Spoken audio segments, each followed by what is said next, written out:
ఇక ఈ కేసులకు సంబంధించి ముఖ్యంగా కొన్ని రోజులుగా చూస్తున్నాము, ఈ ఎన్నికల ప్రచారంలో కూడా కేసుల అంశాలే ప్రచారాస్త్రాలుగా కనిపించాయి. సో ఈ ఫోన్ ట్యాపింగ్ వ్యవహారానికి సంబంధించి ఒకవైపు బీజేపీ బీఆర్ఎస్ను కాపాడుతుందని, లేదు కాంగ్రెసే కాపాడుతోందని బీజేపీ అంటున్నటువంటి క్రమం. అయితే నిన్న కూడా ప్రస్తావించారు ఢిల్లీలో సీఎం రేవంత్ రెడ్డి గారు, ముఖ్యంగా ఒకవేళ సిబిఐకి ఇస్తే గనక బీఆర్ఎస్ను బీజేపీ కలిపేసుకుంటుంది, సెటిల్ చేసేసుకుంటుంది ఏదో విధంగా అని చెప్పేసి. కిషోర్ గారు మీరే మాట్లాడాలి. మీరు సిబిఐకి ఇస్తే మేము ఎంక్వైరీ చేస్తామని మీరు అంటున్నారు, సిబిఐకి ఇస్తే బీఆర్ఎస్ను కలిపేసుకునే ప్రయత్నం బీజేపీ చేస్తుందని సీఎం రేవంత్ రెడ్డి గారు అంటున్నారు. ఇప్పుడు రేవంత్ గారి మీద కేసు జరిగింది ఒక 10 ఏళ్ల క్రితం అనుకుంటాను. మరి వారు వెళ్ళి బీఆర్ఎస్లో జాయిన్ అవ్వాల్సింది, వారు కాంగ్రెస్లో జాయిన్ అయ్యారు.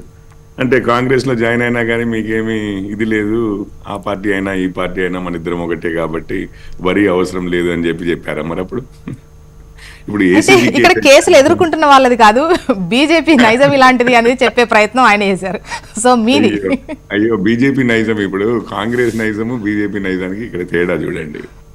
ఇప్పుడు అసలు 10 సంవత్సరాలు 9.5 సంవత్సరాల కేసీఆర్ గారి రూల్ తర్వాత కొత్తగా ప్రభుత్వం మారి కాంగ్రెస్ అధికారంలోకి వచ్చిందే ఎందుకనంటే ప్రజలందరూ భావించారు, ఏది కాళేశ్వరం నెలలు వాయడమే కానివ్వండి, ఏది అక్టోబర్ నెలలోనే, లేకపోతే ఢిల్లీ స్కామ్ పెద్ద హైలైట్ కావడమే కానివ్వండి, మొన్న కేజ్రీవాల్ గారు కూడా వారి ప్రభుత్వం పడిపోవడమే కాదు వారు ఎమ్మెల్యేగా కూడా ఓడిపోయారు.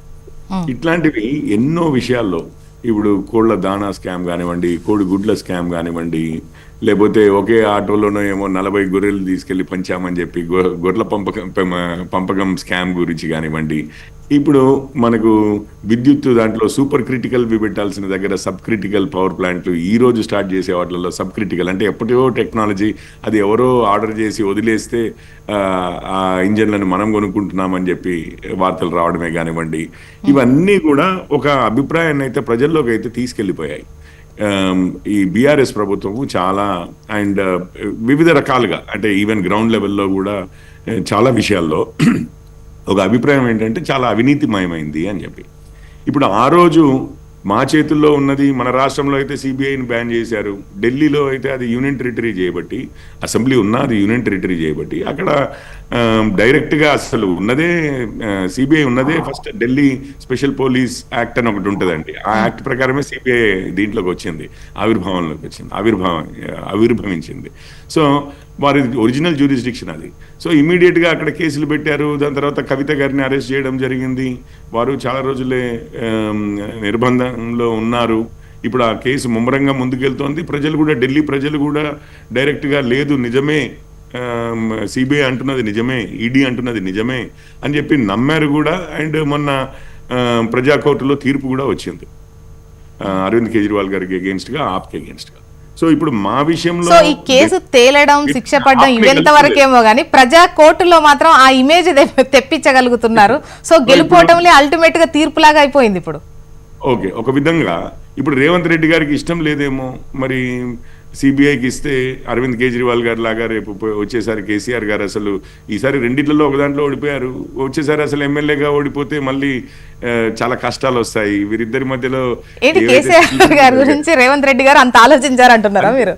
అయ్యో ఎందుకు చేయరండి, ఇప్పుడు అంత అవినీతి జరిగింది అది ఇది అని చెప్పి ఇప్పుడు కాళేశ్వరం విషయం ఎటు పోదు, కోడిగుడ్ల దానా విషయం కోడిగుడ్ల విషయం ఎటుపోదు, కోళ్ళ దానా విషయం ఎటుపోదు, గొర్రెల పంపకం విషయం ఎటుపోదు, విద్యుత్ స్కామ్లు ఎటుపోవు, ఈ ఫార్ములా రేసింగ్ ఎటుపోదు, రేవ్ పార్టీలది ఎటుపోదు, ఆఖరికి హైడ్రా వచ్చి ఎక్కడనైతే ఏ ఫామ్ హౌస్ మీద వీరు డ్రోన్లు ఇచ్చేసారని చెప్పి, ఎగరవేశారని చెప్పి వీరిని తీసుకెళ్లి పర్సనల్ గా జైల్లో పెట్టారు. కానీ ఆ బిల్డింగ్ కాదు కదా, ఆ బిల్డింగ్ గోడ అవతల కూడా ఒక్క ఎండిపోయిన చెట్టును కూడా పీకలేకపోయారు అన్న టైప్ లో జరిగింది. చూశారు కదా ఎంత కాపాడుకుంటూ వస్తున్నారు. మానవతరాయ్ గారే సమాధానం చెప్పాలి. మానవతరాయ్ గారు మీరు కాపాడుకుంటూ వస్తున్నారా? అసెంబ్లీ ఎన్నికల ముందు కవిత గారిని అరెస్ట్ చేయకపోతే కాపాడితే మనకు ప్రమాదం అని చెప్పేసి అప్పుడున్నటువంటి బీజేపీ నాయకులు, అప్పుడు వాళ్ళు ఇంకా ఎలక్షన్ జరగలే, కోమటిరెడ్డి రాజగోపాల్ రెడ్డి గారు, తర్వాత కొండా విశ్వేశ్వరరెడ్డి గారు స్పష్టంగా చెప్పారు. అట్లనే ప్రజలు తీర్పు చెప్పేసరికి తెల్లబోయారు. కాబట్టి ఆ చేతులు కాల్చుకొని మళ్ళీ ఏం చేశారు, తప్పదు అన్నట్టు మళ్ళీ కొన్ని షరతుల మీద అప్పుడు అరెస్ట్ చేస్తే, మళ్ళీ పార్లమెంట్ ఎన్నికలు అప్పుడు అరెస్ట్ చేశారు, కొంచెం ఏదో జరిగింది. అయిపోయింది. ప్రతిసారి కూడా ఇక్కడ హైదరాబాద్ లో కార్పొరేటర్ ఎన్నికలు జరిగితే ఒకరినొకరు సాగగా బీజేపీ సిట్టింగ్ స్థానం కోల్పోతే, చచ్చిపోతే, అభ్యర్థి చనిపోతే, మరణిస్తే ఆ సిట్టింగ్ స్థానం సానుభూతాల బీజేపీ కలిసి, అట్లా కాకుండా ఇద్దరు కలిసి పోటీ చేసిన సంఘటన మన కళ్ళ ముందు కలిసి కనపడుతుంది. కాబట్టి ఎప్పటికి కూడా బీజేపీ అనేది బీఆర్ఎస్ పార్టీని కాపాడుకుంటూ దాని తన మనగడ అనేది కొనసాగిస్తుంది. అంటే వాళ్ళ ఉద్దేశం ఏంటి, కాంగ్రెస్ పార్టీ అనేది ఉండొద్దు. వాళ్ళంతా అసెంబ్లీ ఎన్నికలు కానీ గతంలో కానీ కాంగ్రెస్ పార్టీ ఉండనే ఉండొద్దు ఈ దేశంలో అనేది బీజేపీది. రాష్ట్రంలో ఉండొద్దు అంటే ఏం చేయాలా, అవసరమైనప్పుడు బీఆర్ఎస్ పార్టీని వాడుకోవాలా, అవసరం లేనప్పుడు వాళ్ళంతా బీఆర్ఎస్ పార్టీ పక్కన పెట్టుకోవాలి. చూడండి, మొన్న ఎన్నికల్లో, పార్లమెంట్ ఎన్నికల్లో బీఆర్ఎస్ ఓట్లన్నీ కూడా అటు బదలాయి, బీజేపీ బదలైంది. కాబట్టి ఏంది ఇక్కడ కాంగ్రెస్ అనేది ఈ రెండు పార్టీలకు ఎప్పుడు కూడా రాజకీయ చూసినాడు గుర్తు పెట్టుకోండి, రాజకీయ శత్రుత్వం ఉంటుంది. ఈ రెండు పార్టీలు ఏంది, కాంగ్రెస్ అణచివేయాలని చూస్తాయి. బీఆర్ఎస్ పార్టీ ఏం చేస్తుంది, బీఆర్ఎస్ పార్టీ బీజేపీ పక్కన పోయి కాంగ్రెస్ పార్టీని అణచివేయాలని చెప్పేసి వాళ్ళు ఆలోచన చేస్తారు. కాబట్టి గుర్తు పెట్టుకోండి, ఈ విచారణలన్నీ కొనసాగుతాయి. ఫార్ములా 1 రేసులో జరిగిన అవినీతి పైన జరుగుతాయి, కాళేశ్వరం ప్రాజెక్టులో జరిగిన అవినీతి జరుగుతాయి, ఇందులో విచారణ సమస్యలు జరుగుతున్నాయి. కాబట్టి ఆ విచారణ సమస్యలు కనుక ప్రభుత్వం, మానవతరాయ్ గారు 10 ఏండ్లు బీఆర్ఎస్ అధికారంలో ఉంది. ఈవెన్ ఓటమి కూడా పర్సంటేజ్ లెక్కల్లో చూస్తే 2% ఈ లెక్కల్లో ఉన్నాయి. అయినా కూడా అంటే బీఆర్ఎస్ ను రెండు జాతీయ పార్టీలు కూడా తక్కువ అంచనాలను చూస్తున్నాయా? ఇంకా లేదు, అయిపోయింది బీఆర్ఎస్ పని అని నిన్న సీఎం రేవంత్ రెడ్డి గారు కూడా అన్నారు. తక్కువ అంటే బీఆర్ఎస్ వాస్తవంగా ఇప్పుడు ఉన్నటువంటి పరిస్థితులు మనం చూస్తే బీఆర్ఎస్ పని అయిపోయింది. ప్రజల్లో విశ్వాసం లేదు, నాయకుల్లో విశ్వాసం లేదు. వాళ్ళ పార్టీ నాయకులు కూడా చాలా మంది కాంగ్రెస్ పార్టీలో 10 మంది ఎమ్మెల్యేలు చేరారు, కొంతమంది చేరడానికి సిద్ధంగా ఉన్నారు. కాబట్టి వాళ్ళకి ఏంటంటే మా రాజకీయం, ఎమ్మెల్యేలకు వాళ్ళకి రాజకీయం అనడం ముఖ్యం. ఈ పార్టీలో ఉంటే భవిష్యత్తు లేదు 10 ఏళ్ళు 15 ఏళ్ళ దాకా, అప్పటిదాకా నా ప్రజలకు సేవ చేయాలని చెప్పి వాళ్ళు పార్టీలు మారుతున్నారు. కాబట్టి రేవంత్ రెడ్డి గారు చెప్పిన మాటలో 100% వాస్తవం ఉంది. కాబట్టి బీఆర్ఎస్ పార్టీ మా పోటీ ఏంది, మేము మొదటి నుంచి చెప్తాను, మాకు పోటీ భవిష్యత్తులో రేవంత్ రెడ్డి గారు కూడా అదే చెప్పారు, మాకు పోటీ బీజేపీకి కాంగ్రెస్ పార్టీకి తప్ప బీఆర్ఎస్ కాదు. గుర్తుపెట్టుకుని, బీఆర్ఎస్ పార్టీకి అంత బలం ఉంటే పక్కన ఎన్నికలు జరుగుతుంటే, గ్రాడ్యుయేట్స్ ఎమ్మెల్సీ ఎన్నికలు జరుగుతుంటే ఉత్తర తెలంగాణలో పట్టున్నటువంటి బీఆర్ఎస్ పార్టీ కనీసం పోటీ చేయదండి. అంటే పట్టభద్రుల్లో, మేధావి వర్గంలో, సామాన్యుల్లో, ప్రజల్లో బీఆర్ఎస్ పార్టీ పట్ల ఒక అవినీతి ముద్ర అనేది బలంగా నాటుకుపోయింది. కాబట్టి ఇప్పట్లో అది కోలుకోలేదు, అది చాలా సమయం పడుతుంది. కాబట్టి భవిష్యత్తులో జరిగే ఎన్నికల్లో కాంగ్రెస్ కి బీజేపీ పార్టీకి మధ్యనే పోటీ ఉంటదని చెప్పేసి ముఖ్యమంత్రి గారు కూడా స్పష్టంగా చెప్పారు. కాబట్టి ఇది కళ్ళ ముందు కనపడుతున్న నగ్న సత్యం ఇది. ఇప్పుడు మాకు పోటీ బీజేపీతోనే కానీ బీఆర్ఎస్ ఏం లేదని చెప్పేసి అంటున్నారు. మేబీ లైవ్ స్ట్రక్ అయినట్టుంది, సిగ్నల్ ఇష్యూ ఏమో అనుకుంటున్నా. ఓకే, ఇక అంటే దీంతో పాటు మల్లయ్య యాదవ్ గారు వచ్చినప్పుడు దీనిపైన సమాధానం తీసుకుంటా, బట్ మనం వేరే టాపిక్ కూడా వెళ్ళిపోదాం. వీటితో పాటు రాష్ట్ర ఆదాయానికి సంబంధించి కూడా నిన్న ప్రెస్ మీట్లో సీఎం రేవంత్ రెడ్డి గారు మాట్లాడుతూ 22,000 కోట్లకు పైగా ప్రతి నెల రాష్ట్రానికి అవసరము, అందులో 18,000 కోట్లు మాత్రమే వస్తోంది, అందులో అప్పుకు సంబంధించి ఒక 6,000 కోట్ల పై చిలుకు, ఇంకా ఖర్చులు, వాటన్నిటికీ లెక్క ఒక విధంగా చెప్పాలంటే లోటులో ఉన్నటువంటి పరిస్థితే ఉంది అని చెప్పేసి మాట్లాడారు. సో ఈ క్రమంలో రాష్ట్ర ఆదాయం తగ్గినటువంటి లెక్కలు కూడా కనిపిస్తున్నాయి. మానవతరాయ్ గారు, కాదు కిషోర్ గారి దగ్గర నుంచే తీసుకుంటాను. కిషోర్ గారు చెప్పండి, ముఖ్యంగా రాష్ట్ర ఆదాయానికి సంబంధించి మీ వ్యూ ఏంటి, మీ వర్షన్ ఎట్లా ఉన్నది? తగ్గిందని ఒకవైపు కొన్ని లెక్కలు చెప్తున్నాయి, మరోవైపు ఇది కొద్దిగా అంటే ఏదో మధ్యలో వచ్చేటువంటి ఒక స్పేస్ మాత్రమే, తీసుకున్నటువంటి నిర్ణయాలు ఇంప్లిమెంటేషన్ అయ్యి అవి వర్కౌట్ అయ్యే టైంకి ఖచ్చితంగా ఇట్ విల్ టేక్ టైం కాబట్టి సో మళ్ళీ అది వర్కౌట్ అయ్యే ఛాన్స్ ఉంటుంది. సో అదొక స్పేస్ మాత్రమే, మధ్యలో ఉన్నటువంటి అనుకోని స్పేస్ మాత్రమే, ఆదాయం తగ్గింది అనేది లేదు అని చెప్పేసి ప్రభుత్వం నుంచి వినిపిస్తున్న మాట. సో ఈ ముఖ్యంగా రిజిస్ట్రేషన్కి సంబంధించి ఆదాయం ఎక్కువగా పడిపోయినట్టయితే మనకు కనిపిస్తోంది. సో భూభారతి తీసుకొచ్చారు, కొన్ని టెక్నికల్ ఇష్యూస్ ఉన్నాయి, సో అమ్మకాలు కొనుగోలులోకి వస్తే తేడా కనిపిస్తోంది. కాబట్టి మేబీ ఇది వర్కౌట్ అయిపోతే ఖచ్చితంగా ఆదాయం పెరిగే ఛాన్సెస్ ఉంటాయనేది కాంగ్రెస్ వర్షన్. అండ్ మీరేం చెప్తారు, మీరేమనుకుంటున్నారు? యోచన గారు, మనము 2 విషయాలు ఉన్నాయండి. నేను ఈరోజు చెప్పడం లేదు, నేను కాంగ్రెస్ ప్రభుత్వం అధికారంలోకి వచ్చిన రోజే చాలాసార్లు మన టీవీ ఛానల్లోనూ ఇతర టీవీ ఛానల్లోనూ ఈ బడ్జెట్కి సంబంధించి విషయమే కానివ్వండి, రాష్ట్ర ఆర్థిక వ్యవస్థకు సంబంధించిన డిబేట్లలో కానివ్వండి, నేను ముందు నుంచి చెప్తున్నాయి ఒక 2-3 పాయింట్స్ ఉన్నాయి. మీరు అధికారంలోకి వచ్చేసరికి బీఆర్ఎస్ వారు ఖజానా ఖాళీ చేశారు, అది అందరికీ తెలిసిన విషయమే. వైట్ పేపర్లు కూడా ఇచ్చారు, కాంగ్రెస్ వారు కూడా 7 లక్షల కోట్లు, అంతకుముందు మనం అందరం 5 లక్షల కోట్లు 6 లక్షల కోట్లు అనుకున్నాం, అది 6 నుంచి 7 లక్షల కోట్లు అని చెప్పి కూడా అప్పుల్లో ఉన్నామని చెప్పి కూడా వీరు వైట్ పేపర్లు ఇచ్చారు కాంగ్రెస్ వారు. అయితే వీరు ఎన్నికల ముందే నుంచే మీరు ఆర్థిక వ్యవస్థ ఈ విధంగా ఉందయ్యా, లాస్ట్ 2-3 సార్ల సిఏజీ రిపోర్ట్లు చూసినా, 2-3 ఎందుకు 7 సంవత్సరాల సిఏజీ రిపోర్ట్లు చూసినా కానీ రోజుకి ఆర్థిక వ్యవస్థ క్షీణిస్తోంది. మీరు ఏవైతే మేము ఇవి చేస్తాము అవి చేస్తాము అని చెప్పి అంటున్నారో, గ్యారంటీలు అంటున్నారో, అది ఏ విధంగా చేస్తారో చెప్పండి అంటే వీరు మీకేమర్థమవుతుంది, ఒక చాయ్ వాళ్ళ ప్రధానమంత్రి పార్టీ కదా మీది, మాకంతా మన్మోహన్ సింగ్, చిదంబరం లాంటి ఆక్స్ఫర్డ్, కేంబ్రిడ్జ్లో చదివిన వారు ఎకనామిస్టులు ఉన్నారు, మీకు ఇవన్నీ అర్థం కావు, మేము చేసి చూపిస్తామని చెప్పారు అప్పట్లో. ఏది కాంగ్రెస్ ప్రవక్తలే, అంటే అధికార ప్రతినిధులే టీవీ ఛానళ్ళలోనే, డిబేట్లలోనే.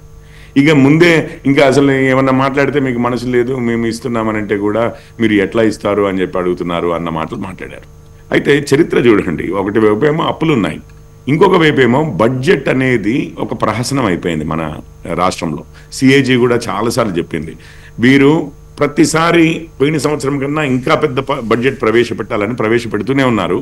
మీకు ఒక్క విషయం చెప్తానండి, 9.5 సంవత్సరాల్లో 7 బడ్జెట్లలో 7 బడ్జెట్లు ఎప్పుడు కూడా బడ్జెట్ ఎస్టిమేట్ చేసిన దానికి ఒక 10%, 20% తక్కువే ఖర్చు పెట్టారు బీఆర్ఎస్ వారు.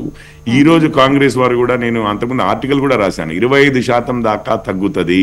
ఇవన్నీ కేవలం పోయిన సంవత్సరం 2,90,000 అన్నారని వీళ్ళు ఒక 1000 కలిపి 2,91,000 కోట్లు అని చెప్పి పెట్టారు. కానీ అసలు ఇందులో డెలివర్ చేయగలిగేది లేదు, ఇంప్లిమెంట్ చేయగలిగేది లేదు, అసలు లోటులోనే నడుస్తుంది. ఒక 50-60 వేలు ఈ రోజు ఏదైతే కేటాయింపులు జరిగాయో ఆ ఖర్చు జరగదు అని మొదటి రోజు నేను చెప్తున్నాను, ఈ రోజు బడ్జెట్ వచ్చిన రోజు నేను చెప్తున్నాను, ఈ రోజు చెప్పట్లేదు నేను.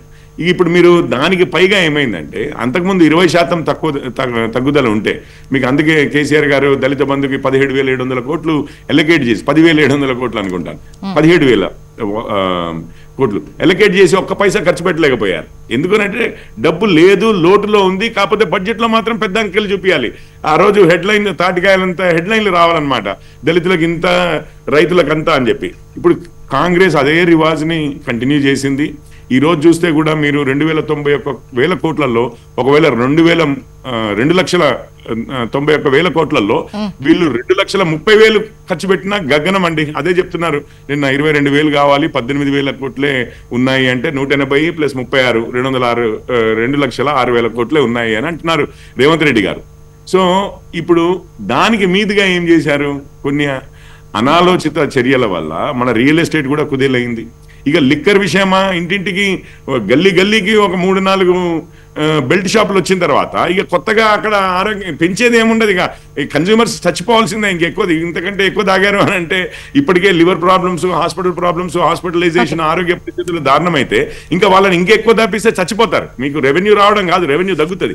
ఇక మిగిలింది ఏంటంటే పెట్రోల్, డీజిల్ ప్రైసెస్. ఈ రోజే దేశం మొత్తంలో మనది నెంబర్ 1 ఉంది. ఇక అంతకంటే ఎక్కువ పెంచగలిగేది ఏముంది? కేంద్రం ఏమో తగ్గిస్తూ పోతుంది, రాష్ట్రం అక్కడే ఉంచింది వారి ట్యాక్స్ ని. పెట్రోల్ డీజిల్ లో పెంచే ఆలోచన కూడా రాష్ట్రానికి ఏం లేదు కదా అండి. లేదు నేను అనట్లేదు. నేను ఏమంటున్నా అంటే, అధికంగా ఆదాయం తీసుకొచ్చేవి ఏమున్నాయి? ఇప్పుడు లిక్కర్ ఇంకా అంతకంటే పెంచలేము. ఇంకొకటి పెట్రోల్ డీజిల్ మీద వ్యాట్, ఎక్సైజ్, స్టేట్ ఎక్సైజ్, అది పెంచేది లేదు. ఎందుకంటే ఇప్పటికే దేశంలోనే అత్యధికంగా ఉన్నాము. ఇక ఉన్న రియల్ ఎస్టేటా, ల్యాండ్ ట్రాన్సాక్షన్స్ తగ్గిపోయాయి. ఏ ఊర్లో ఎవరిని 5వ తరగతి పిల్లగాన్ని అడిగినా కానీ చెప్తూనే ఉన్నారు విషయము. ఈ ఆర్థిక వ్యవస్థ ఈ విధంగా ఉండగా బడ్జెట్లు మాత్రం మళ్ళీ రేపు చూడండి, 2,91,000 3 లక్షల కోట్లు అని చెప్తారు. పోయిన సంవత్సరం ఎంత ఖర్చు పెట్టారు అంటే 2 లక్షల కోట్లు పెట్టారు సార్. ఒకసారి మల్లయ్య యాదవ్ గారిది ఇంతకుముందు లైవ్ డ్రాప్ అయినప్పుడు, ముఖ్యంగా బీఆర్ఎస్ పని అయిపోయింది, మాకు పోటీ బీజేపీతోనే అనేది కాంగ్రెస్ వర్షన్. ఇప్పుడు ముఖ్యంగా చెప్పాలంటే ఎమ్మెల్సీ ఎన్నికల్లో కూడా మీరు పెద్ద పోటీగా పెట్టినట్లేదు. సో మీ మీద మీకే నమ్మకం లేదా అనేది వాళ్ళ క్వశ్చన్.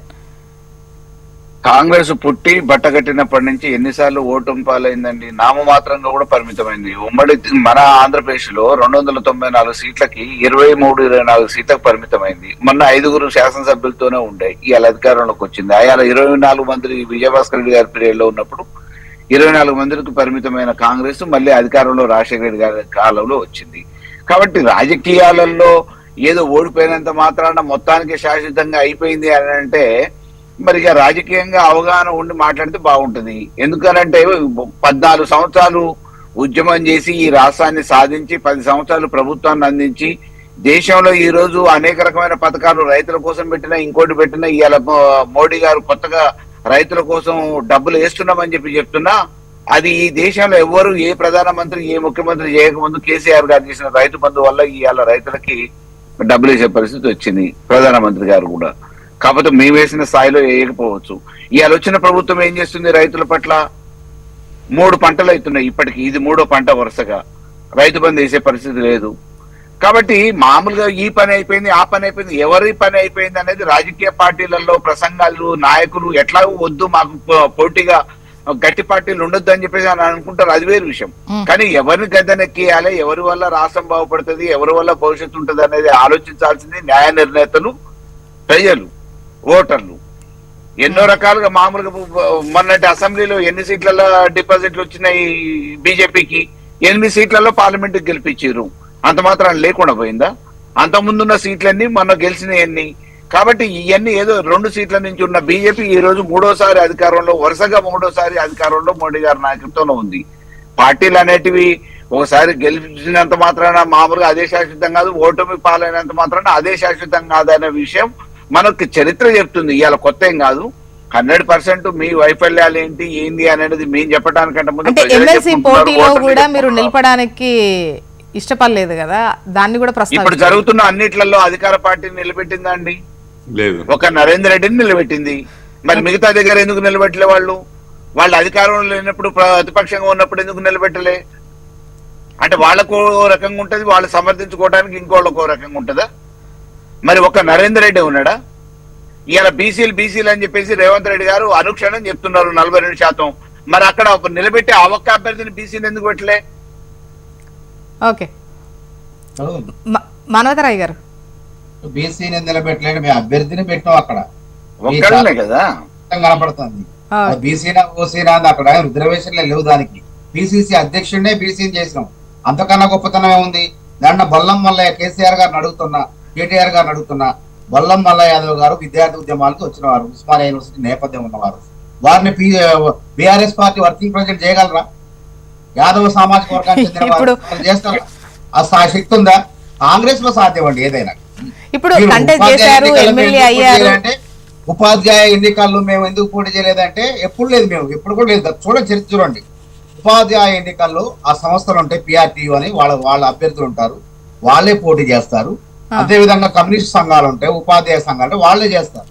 అంతేగాని మా పార్టీ అధికార ప్రతినిధి పోటీ చేస్తుంటే అక్కడ అయినా కానీ మేము మద్దతు ఇవ్వలే. పార్టీ ఆయన ఇష్టం. ఎందుకంటే ఆయన తెలంగాణ పిఆర్టీ వ్యవస్థాపక అధ్యక్షుడు గాలిరెడ్డి హర్షవర్ధన్ రెడ్డి, మద్దతు ఇవ్వలేదు మేము. కాబట్టి ఉపాధ్యాయ ఎన్నికల్లో గతంలో పోటీ చేయలేదు, ఇప్పుడు పోటీ చేయలేదు కావు. అదేవిధంగా ఎమ్మెల్సీ ఎన్నికల్లో తీర్మానం గెలిపించుకున్నాం, అదేవిధంగా నరేందర్ రెడ్డి గెలిపించుకోబోతున్నాం. కాబట్టి అది మా సమర్థత ఉన్నా లేకపోయినా, అధికారం ఉన్నా లేకపోయినా మేము ప్రతి ఎన్నికల్లో పోటీ చేసిన అభ్యర్థులను పెట్టినాం. కానీ మీరు ఏం చేస్తారు? దొడ్డిదారులు బీజేపీకి లాభం చేకూర్చాలని చెప్పి ఇక్కడ కూడా పార్లమెంట్ ఎన్నికల్లో అంత చేశారు. ఇక్కడ కూడా బీజేపీ అభ్యర్థిని గెలిపించడం కోసం మీ అభ్యర్థిని పెట్టలేదనేది స్పష్టంగా అర్థమైంది. అది మీకు చేతకాంతం. మేమేం చేయాలి చెప్పండి? దానికి కాంగ్రెస్ పార్టీ స్పష్టంగా ఉంది. ఒకటే అధికారం ఉన్నా లేకపోయినా ఎన్నికల్లో అభ్యర్థుల్ని పెడుతుంది. అది బీసీనా ఓసీనా అనేది అది ముఖ్యం కాదు. ఇక్కడేమి రిజర్వేషన్లు లేవు. ఆ ఎమ్మెల్సీ స్థానానికి ఎవరైనా పోటీ చేయొచ్చు. రిజర్వేషన్ల గురించి మాట్లాడట్లే.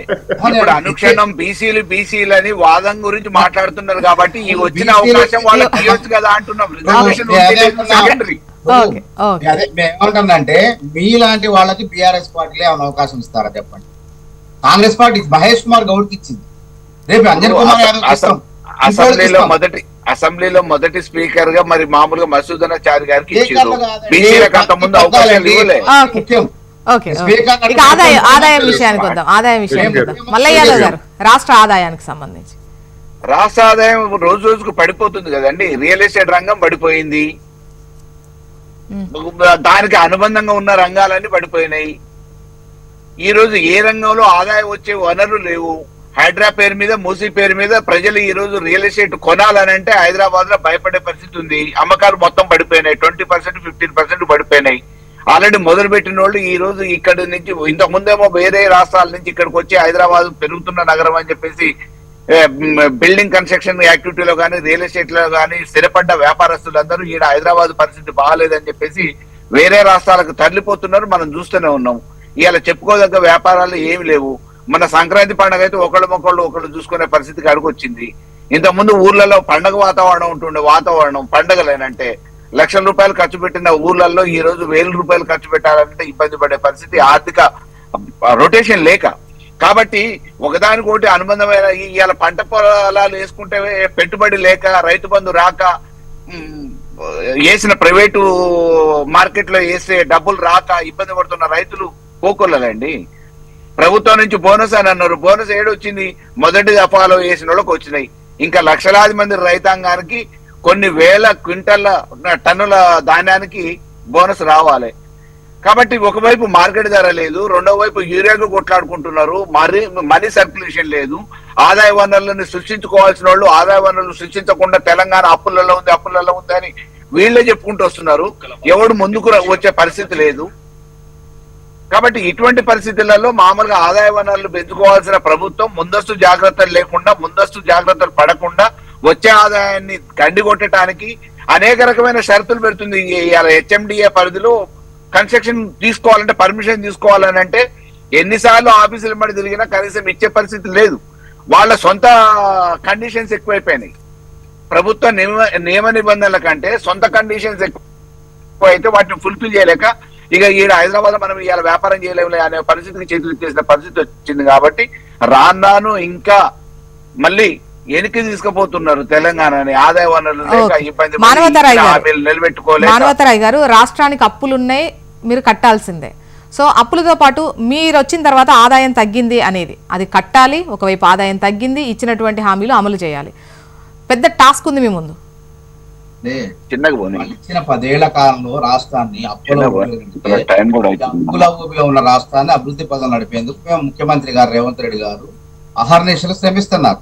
ఆయన స్పష్టంగా ఢిల్లీలో బాహాటంగానే చెప్పడం జరిగింది.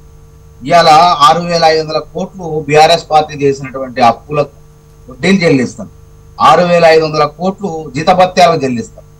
కాబట్టి ఆదాయం అనేది పెంచుకునే ప్రయత్నాలు చేస్తున్నాం. వాణిజ్య పన్నుల శాఖలో మన యొక్క సంస్కరణలు చేపట్టినాం. ఇప్పటికీ 8% జిఎస్టి పెంచుకోవడం జరిగింది, వృద్ధి రేట్లు పెంచుకోవడం జరిగింది.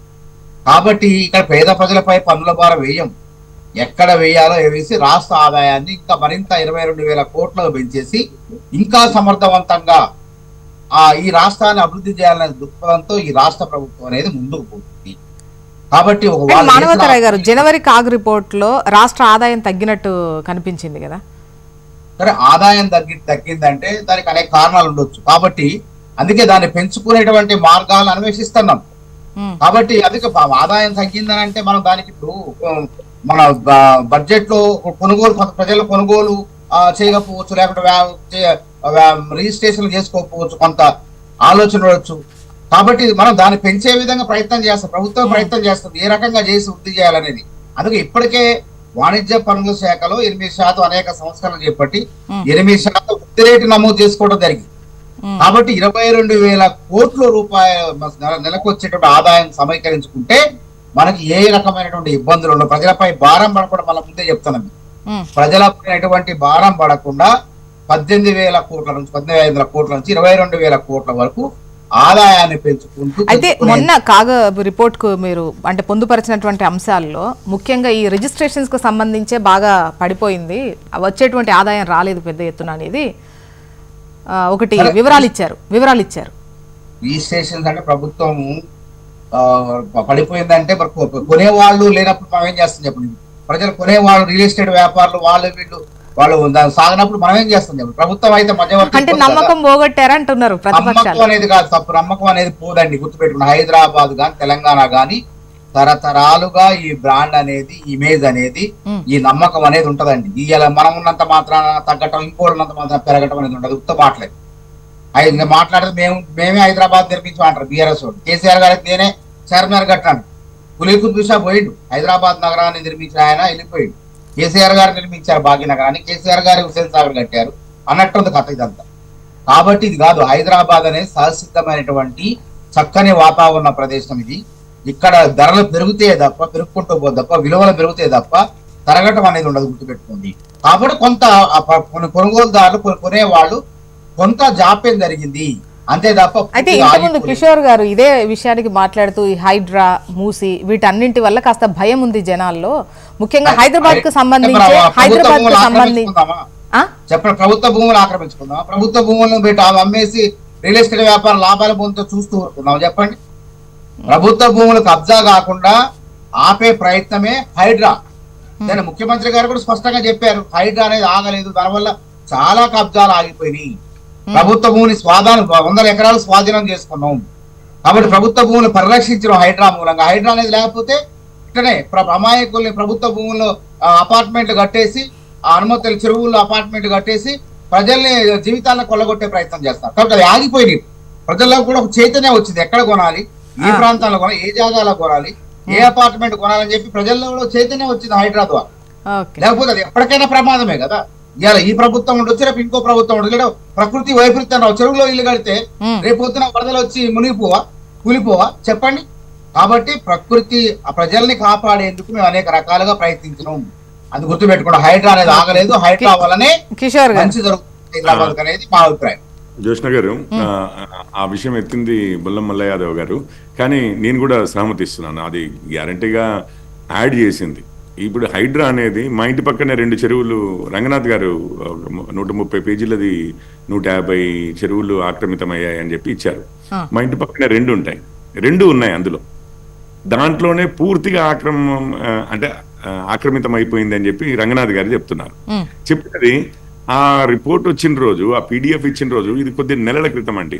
4 రోజులు పని ఆగింది. ఎన్నో అంతస్తుల బిల్డింగ్లు ఇప్పుడు చూడండి ఉధృతంగా మళ్ళీ కంప్లీట్ అయ్యే విధంగా నడుస్తూనే ఉన్నాయి. ఆ గ్యాప్ లో ఏం జరిగి ఉంటుందో ఇక్కడ ఉన్న ముగ్గురికి మీకు కూడా క్లియర్ గా తెలుసు. పని ఆగింది, 2 వారాలు అయింది, పెద్ద సంచలనం, హైడ్రా వస్తోంది, ఆపేస్తోంది అని చెప్పి అన్నారు. ఇప్పుడు ఇది KTR గారి ఫామ్ హౌస్ కి ఏమైందో, లేకపోతే రేవంత్ గారి సోదరుడి ఇంటికి ఏమైందో, దాని చుట్టుపక్కల ఉన్న ఇండ్లకి ఏమైందో, ఆ సలకం చెరువులో ఉన్న ఏకంగా మధ్యలోనే ఏదో దుబాయ్లో కాక సముద్రంలో మట్టి నింపి బిల్డింగ్లు కట్టినట్లుగా, టౌన్షిప్లు కట్టినట్లుగా మన ఓవైసీ గారు సలకం చెరువులో ఎట్లా మల్టీ స్టోరీడ్ బిల్డింగ్ కట్టారో ఇవన్నీ మనం చూస్తున్నాం. దేనికన్నా ఒక్క చెక్కు చెదరలేదు కదండి ఏమైనా. కాకపోతే 2 వారాలు విపరీతమైన వేడి వాడి అంతా జరిగింది. ఇంత లోపల అమాయకులు అప్లై చేసుకున్న వాటికి మాత్రము వాళ్ళు భయపడాల్సి వచ్చి సెంటిమెంట్ అంతా పడిపోయి వీళ్ళు మాత్రం వీళ్ళ కన్స్ట్రక్షన్స్ కానీ వీళ్ళ బిల్డింగ్లకు కానీ ఏమీ జరగలేదు. ఈ 2 వారాల్లో ఏం జరిగిందో మీకు తెలియదా? మేము ఎవరైనా చిన్నపిల్లలు మన రాష్ట్రంలో ఒక 5వ తరగతి చదివిన వాడు ఎవడైనా ఊహించలేడా? ఎందుకు అంత వాడి వేడిగా అసలు విరుచుకుపడ్డట్టు రాష్ట్రాన్ని కాపాడాలి, తెలంగాణ ఇది హైదరాబాద్ని కాపాడాలి, హైదరాబాద్ చెరువులు కాపాడాలి అని అంత ఏదో పౌరుషంగా చాలా ఉధృతంగా అసలు బయలుదేరిన ప్రభుత్వము ఎందుకు 4 రోజుల్లో చెప్పబడింది? ఎందుకు ఇటు MIM వారిని, అటు BRS వారిని, ఇటు సొంత కాంగ్రెస్ వారి అయినా సోదరుడిదే అయినా కానీ ఎక్కడ చెక్కు చెదరలేదే? కొంతమంది మీద ఏదో సింబాలిక్ గా యాక్షన్లు చేసినట్టు, ఎక్కడైతే ఈ అరేంజ్మెంట్స్ సెటిల్మెంట్స్ అవ్వలేకపోయాయో వాళ్ళని మాత్రం కొంచెం బలి పశువుల్ని చేసి యాక్షన్ తీసుకున్నట్లు చేసి కొన్నిటిని దాని తర్వాత వాడుకోలేదా? నిజంగానే ఇది పర్సనల్ గెయిన్స్ కోసం రాష్ట్ర ఆర్థిక వ్యవస్థని నాశనం చేయడం కాదా అనేది ఒక ప్రశ్న. నేను నిజంగానే అంటున్నాను, ఒక ఆర్టికల్ ఫస్ట్ హైడ్రా వచ్చిన రోజే నేను ఏమన్నాను, ఇందులో ప్రభుత్వాల తప్పులు ఉన్నాయి, ప్రభుత్వాల తప్పులు చేసిన దగ్గర ప్రభుత్వాలు కరెక్టివ్ యాక్షన్స్ తీసుకోవాలి, అండ్ నిజంగానే చెరువుల్ని కాపాడాల్సిన బాధ్యత కూడా ఉంది. అండ్ సింబాలిక్ గా ఇప్పుడు 3 పార్టీల విషయాలు చెప్పాము. మా BJP వారిది ఎవరిదైనా ఉన్నా కానీ చేయమనే చెప్పాము. ఎవరిదున్నా కానీ సింబాలిక్ గా పెద్దలను కూడా మీరు ముందు టచ్ చేసి దాని తర్వాత కింది వారికి వస్తే సరిపోయేది. ఏదో మహాభారతం గురించి చెప్పారు ఆ రోజే, నేను అదే అన్నాను. కృష్ణుడు అర్జునుడికి చెప్పింది ఏది భగవద్గీత ఎందుకు చెప్పారండి? సొంత వాళ్ళని చంపాలంటే ఆగిపోయిన అర్జునుడికి చెప్పాడు. సో సొంత వాళ్ళది సోదరుడిది ఉంది, ముందు అది కూలగొట్టి బయటికి రండి, దెబ్బకు ప్రజల్లో కూడా సపోర్ట్ వస్తుందండి. రేవంత్ గారు, మల్లయ్య యాదవ్ గారు కొలీగ్స్ ఉన్నారు, పొలిటికల్ కొలీగ్స్ మీరు రక్షిస్తున్నారు ఎవరైతే ఉన్నారు. KTR గారిది మల్లయ్య యాదవ్ గారు అంటే ఇప్పుడు అంటే ఈ హైడ్రా వీటి తర్వాత ఒకటి కొనుగోలు అమ్మకాల వల్ల ఆదాయం తగ్గింది, ఇవన్నీ పక్కన పెడితే ఇప్పుడు కొనాలి అంటే అది ఎక్కడుందో చెక్ చేసుకొని కొనేటువంటి పరిస్థితి అయితే ఉంది కదా. సో ఇకపై ఆక్రమణలకు కానీ లేదంటే ఇలాంటి కబ్జాలు వీటికి సంబంధించి ఒకసారి ఆలోచిస్తారు, రేపటి రోజున ప్రభుత్వం కూలగొట్టేటువంటి అవకాశం ఉంటుంది అని భయపడతారేమో? అది కాదండి, ఇప్పుడు అనుమతులు తీసుకోవాలంటేనే హైడ్రాని కూడా కొత్తగా ఇంక్లూడ్ చేసిరు. ఇంత ముందు మున్సిపాలిటీ పరిధిలో ఉన్న మామూలుగా ఆ రెవెన్యూతో పాటు మున్సిపాలిటీ, హెచ్ఎండి వీళ్ళు కాకుండా అదనంగా హైడ్రాది కూడా ఎన్ఓసి తీసుకురావాలని చెప్పేసి అదనంగా పెట్టారు. ఈ హైడ్రా అనే పేరు మీద మామూలుగా తిరగటానికే వాళ్ళు కాళ్ళ చెప్పులు అరుగుతూ ఉన్నాయి ఇప్పుడు కన్స్ట్రక్షన్ పోయేటోళ్ళకి. రెండోది, ఈ హైడ్రా పరిధిలో ఎంత దూరంలో ఉంది అని అనేది ఇలా ఆందోళనకు గురవుతున్నారు కొత్తగా కొనేటోళ్ళు. ఎందుకంటే రూపాయి జమ చేసుకొని కొన్న తర్వాత రేపు ఎప్పుడొచ్చి అకస్మాత్తుగా రాత్రి జేసీబీ కొలగొడుతుందో ఏందో అనేది 3 కిలోమీటర్ల దూరంలో ఉన్న చెరువు గురించి కూడా ఇలా భయపడే పరిస్థితి సామాన్యుడికి వచ్చింది. మామూలుగా అక్రమంగా కట్టుకునేటోడు ఎవరో మామూలుగా అక్రమార్కులు ఎవరైనా కబ్జాలు ఉన్నోళ్ళు కట్టుకుంటే పెద్ద పెద్ద డబ్బులు ఉన్నోళ్ళు ధనవంతులు వాళ్ళు చేసుకుంటుండొచ్చు. కానీ సామాన్యులు కొనుక్కునేటోళ్ళు ఎవరైతే ఉన్నారో ఇలా ఆందోళన చెందుతున్నారు. వాటి వల్ల ఇబ్బంది పడే పరిస్థితి ఉన్నది. రెవెన్యూవే కాకుండా ఇప్పుడు అదనంగా హైడ్రా పర్మిషన్ కూడా అనేటప్పటికీ ఈ అనుమతుల విషయాలలో తల బొప్పి కడుతుంది చాలా మందికి. ఈ రకమైన షరతులు పెట్టడం మూలాన ఇలా వేరే రాష్ట్రం నుంచి వచ్చి కట్టుకునేటోడు లేకుండా అయిపోయాడు. దీనివల్ల హైడ్రా పేరు మీద అనుమతులు ఆగిపోయినాయి. ఈ అనుమతులు ఆగిపోవడంతో ఇలా రియల్ ఎస్టేట్ రంగమే కుప్పకూలిపోయింది హైదరాబాద్. ఓకే, చూద్దామండి. అంటే ముఖ్యంగా ఈ రియల్ ఎస్టేట్ వీటికి సంబంధించి ఒకటి అయితే రేపటి రోజున అంటే పన్నులు ముఖ్యంగా ప్రజలపై భారం ఉండే విధంగా కాకుండా ఆదాయార్జన ఏ విధంగా ఉండాలనేది మేము ఆలోచిస్తున్నామని చెప్పేసి ప్రభుత్వం అంటుంది. చూద్దాం ఏం జరుగుతుంది. And thank you so much అండి డిస్కషన్లో పాల్గొన్నందుకు. మానవతారాయ్ గారు, మల్లయ్య యాదవ్ గారు, కిషోర్ గారు, థ్యాంక్ యూ అండి.